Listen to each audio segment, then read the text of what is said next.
John was a brilliant scientist who lived a happy life with his wife, until she was diagnosed with a rare and incurable disease.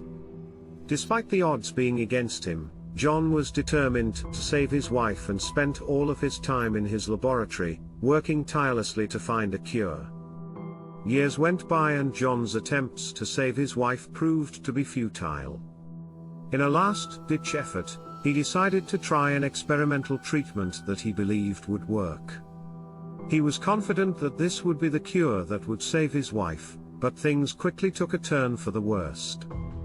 The treatment caused an unexpected reaction, and before John knew it, his wife had turned into a zombie. Horrified by what he had done, John quickly tried to reverse the effects, but it was too late. The virus had already spread beyond his control, and soon the entire city was overrun by the undead. John felt immense guilt and regret for his actions, but he also knew that he had to find a way to put an end to the outbreak. He threw himself into his work, dedicating all of his time and resources to finding a cure. He used his knowledge of the virus and his own body as a test subject, undergoing numerous trials and tribulations to find a solution. Finally, after many long and arduous months, John discovered an antidote.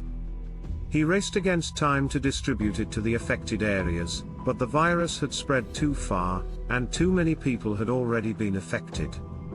In the midst of all this chaos, John finally located his zombie wife and administered the cure to her, but in the process, he was bitten by her.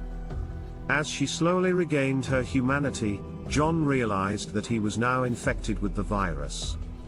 Knowing that there was no hope for him, John chose to take himself out before he could harm anyone else. He made sure that his wife was safe and left her with a letter, explaining how much he loved her and how sorry he was for what had happened. John's sacrifice allowed his wife to live a normal life again and gave hope to others who had been affected by the virus. His name will always be remembered as the scientist who brought about the zombie apocalypse, but also as the hero who found a cure and brought an end to it, even at the cost of his own life. His legacy will live on, as a reminder of the power of love and determination, and the consequences of one's actions.